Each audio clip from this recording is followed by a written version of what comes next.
continuación les voy a hablar sobre las principales estructuras del sistema nervioso central. Dentro del sistema nervioso central encontramos la corteza central, que es la corteza cerebral. Es la capa de materia gris externa de los hemisferios cerebrales. Dentro de ella encontramos los lóbulos. Cada hemisferio de la corteza cerebral se divide en 6 lóbulos: frontal, parietal, temporal, occipital, ínsula y límbico. Además, la corteza cerebral es una fina capa de neuronas que cubre la superficie de todas las circunvoluciones del cerebro. Esta capa solo tiene un grosor de 2 a 5 milímetros y el área total que ocupa mide más o menos la cuarta parte de 1 metro cuadrado. En total, la corteza cerebral contiene unos 100.000 millones de neuronas. Como podemos observar en la imagen, cada hemisferio se divide en 6 lóbulos: frontal, parietal, temporal, occipital, ínsula y límbico. Además de los lóbulos, los surcos principales son el surco lateral, cisura de Silvio, que separa el lóbulo temporal de los lóbulos frontal, parietal y temporal. Surco central, cisura de Rolando, separa el lóbulo frontal del parietal. El surco parieto-occipital separa el lóbulo parietal del occipital. El surco singular separa el lóbulo límbico de los lóbulos frontal y parietal. El surco colateral se encuentra entre el lóbulo límbico.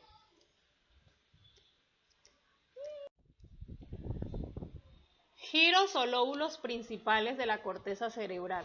Dentro del lóbulo frontal encontramos el giro precentral, frontal superior, frontal medio y frontal inferior. Lóbulo parietal encontramos el giro postcentral, lóbulo parietal superior, lóbulo parietal inferior, giros supramarginal y angular. Dentro del lóbulo temporal encontramos giros temporal superior, temporal medio y temporal inferior.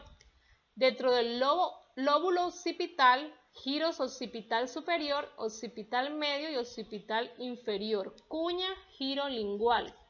Dentro del lóbulo de la ínsula, giros cortos parahipocampal y giros largos de la ínsula. Dentro del lóbulo límbico, giros paraterminal y singular. Las funciones de la corteza cerebral.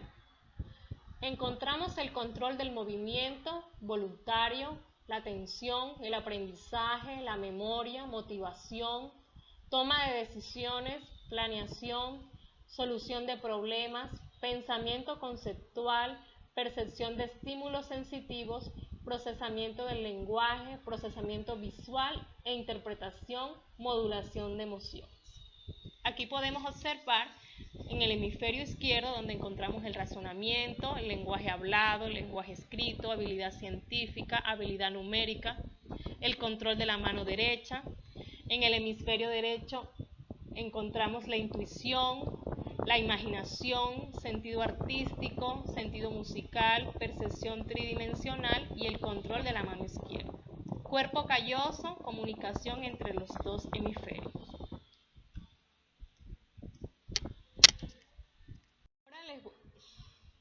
Ahora les voy a hablar sobre el tálamo. El tálamo es básicamente un conjunto de sustancia gris, cuerpos de neuronas, formado por 2 estructuras encefálicas con forma de huevo que se encuentran por debajo de la corteza cerebral. Estas estructuras están situadas la una junto a la otra y además de tener la misma forma y tamaño, guardan una disposición simétrica, al igual que los 2 hemisferios cerebrales que las cubren. Se comunican entre ellas a través de una especie de puente que las mantiene unidas y que es llamado conexión interlámica.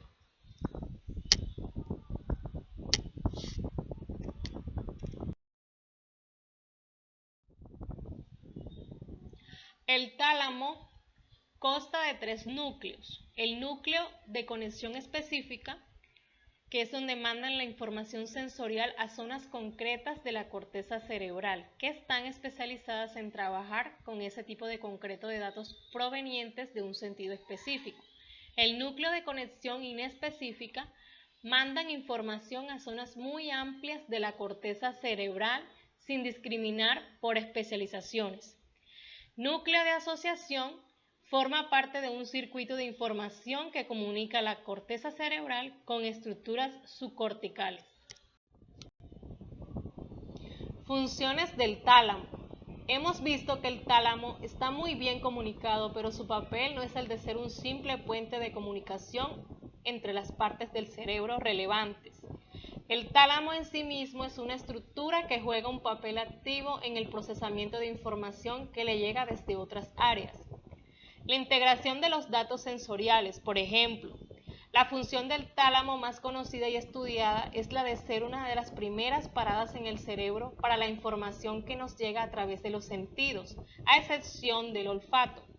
El tálamo procesa esta información sensorial, descarta las partes que no sean demasiado importantes y él manda el resultado final hacia la corteza del cerebro, donde esta información seguirá siendo procesada.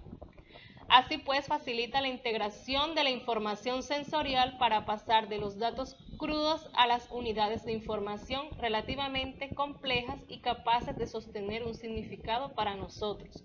De todas formas, hay que tener claro que varias redes de neuronas distribuidas por prácticamente todo el cerebro. Proceso no solo tiene lugar en el tálamo, sino que en él participan.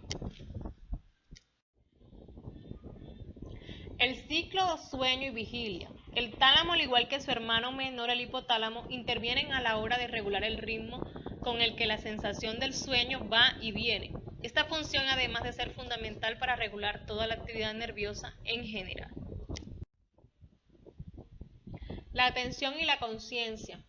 Recientes investigaciones indican que el tálamo podría tener un papel muy importante en la aparición de la conciencia y todo lo que está relacionado con ella, desde la capacidad de pensar en los propios pensamientos hasta el uso del lenguaje, pasando por la capacidad de centrar la atención en informaciones concretas según los objetivos que se tengan en cada momento.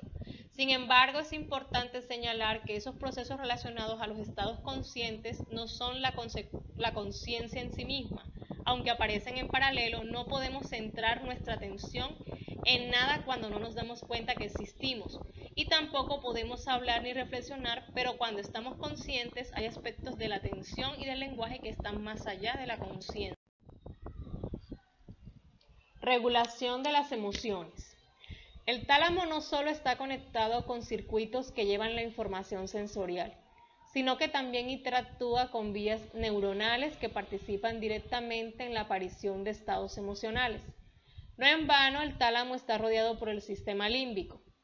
Así pues, el tálamo integra estas dos vías y trabaja juntando estos dos tipos de información, haciendo que las emociones afecten a lo percibido y viceversa. Además, recibe información del hipotálamo, que a su vez interviene directamente en la regulación sanguínea de las emociones y de la segregación de diferentes tipos de hormonas en el torrente. También encontramos las estructuras subcorticales.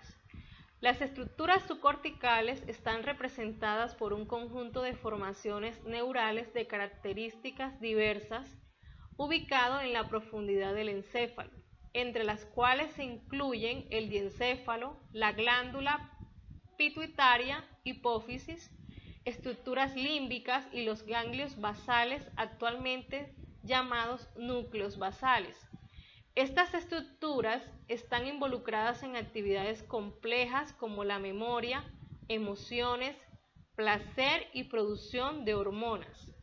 Actúan como centros de información del sistema nervioso, ya que relevan y modulan información que va de camino a diferentes partes del cerebro. Para terminar, espero que hayan comprendido las principales estructuras del sistema nervioso central. Muchas gracias por su atención.